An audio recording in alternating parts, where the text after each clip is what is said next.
So, today's my day off, guys. Galing ako sa duty kagabi, ito kanina. So, nakauwi ako ng mga 8. Tapos, natulog lang ako ng mga 10. Nagising ako ng mga 11:30. Kasi hindi na ako nakatulog ulit.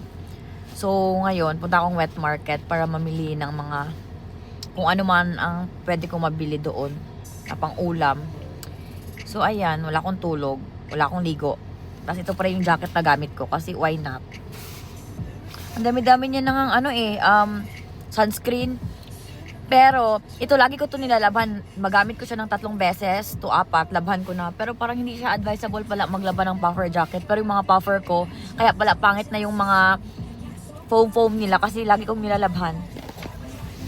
So, alis na ako guys. Kasi, mag 4 na. So, parang ang wet market mag-close ng 5. So, it's like 10 minutes away from here. So, bye. Wet market.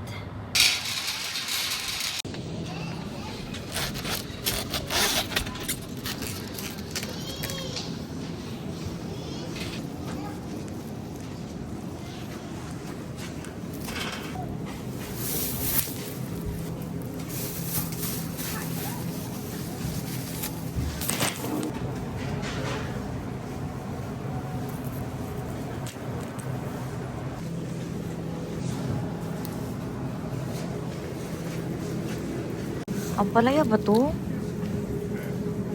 Shit, di ako sure. Lahat ng binili ko $5 lang. Yan ang gusto ko pag nasa Davis. Kasi, minsan pag magbili ako ng gulay, less than 10 lang talaga yung aking gasto. So, yan siya. Cabbage, lettuce, carrots, potatoes, and ginger. Yun lang ba? And avocado. Punta na akong Walmart, tapos Aldi. Hindi ko alam kung mag-Giant or Wise ako, pero parang Walmart lang. Buy kasi ako doon ng ice cream, fries, meat, at saka hotdog. Tapos sa Aldi, doon kasi gusto ko na biscuit na hinahalo ko sa cheese, so punta ako doon.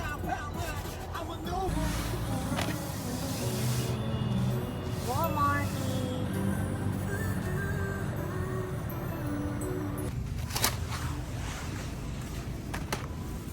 Mas mura to. Palitan natin kasi less than 1 lang. Wala kasi yung gusto ko dito na biscuit. Or baka bulag lang ako. Pero feel ko wala dito.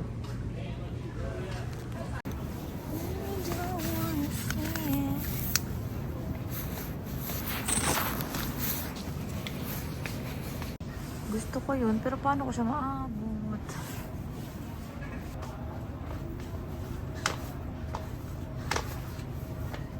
Siya maabot. Compare ko yung price dito pati doon sa isang store ng mga sabon.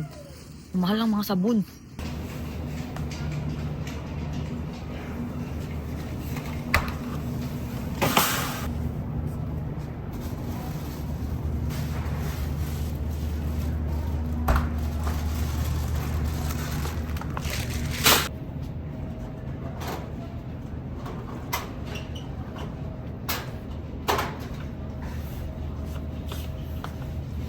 Of course, soft drinks.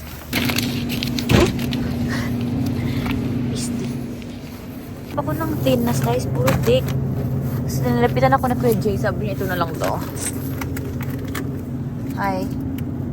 Sabi ni Kuya Jay, itong less sodium na lang to. Okay.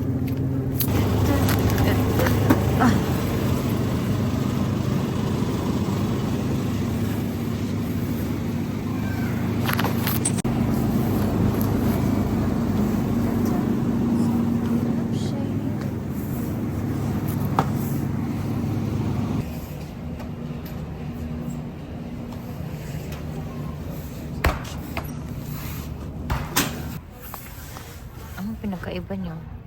Unsalted.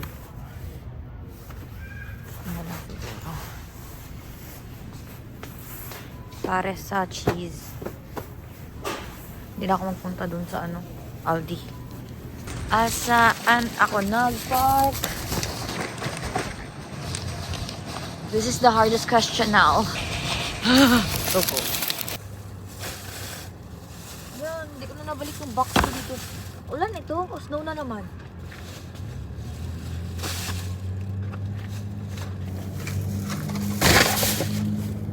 Yan siya dyan na parang salt. Oo nga. Sakit.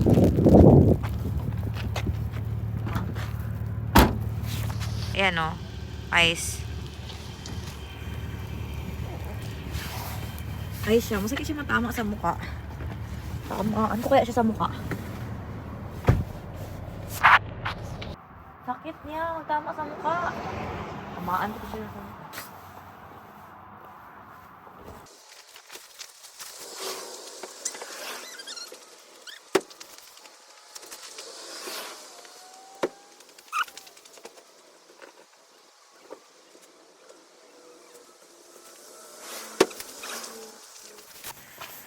Ay, putang ina ka.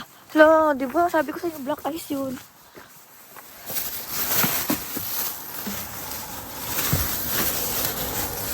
Namura pa nga kayo. Hala, yung ice cream ko baka matunaw. Tunaw ka pa sa lamig na ito, B. OA ka na, B.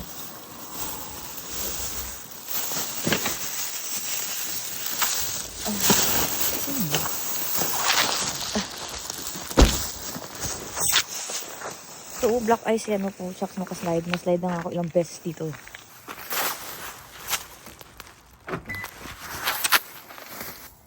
Natatawa ako kasi sabi lang ng nanay ko, bibili ako ng cart kasi pag mag-grocery ako, mahirapan ako kasi masyado ako maliit.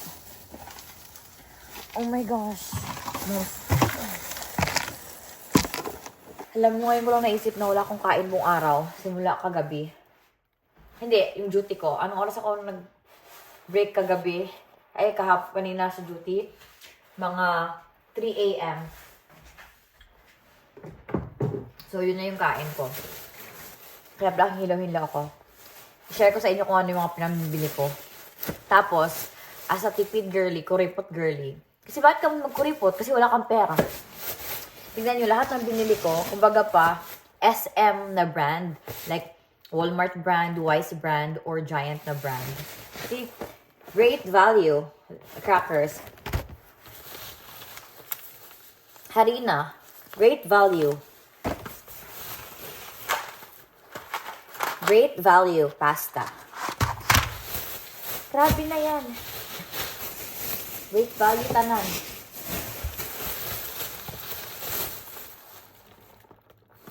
Sandwich. Great value. Bacon. Great value. Fries. Great value. Everything kay great value. Kasi di ba yun yung mura? Kasi yun yung pinaka-base sa lahat ng base. Ice cream, great value. Siyempre, di ba great value yan? Pero merong great value na ganyan. Ito, hindi to. Hindi to great value. Kasi walang option na great value. Kung may sausage na great value, yun talagang bibilihin ka ni girl. Siyempre, wala ding great value na ganito. Wala ding great value na ganyan. So yun, puro great value. Even my bread, pero last time ko pa ito binili. Great value din to. Great value. Everything. Great value. Ito, yung mga pinamili ko sa Davis Wet Market. I have it. I have here lettuce, cabbage, carrot, carrot, and potatoes, and avocado, and ginger. So, yun lang. Hindi ko na alam. Bye.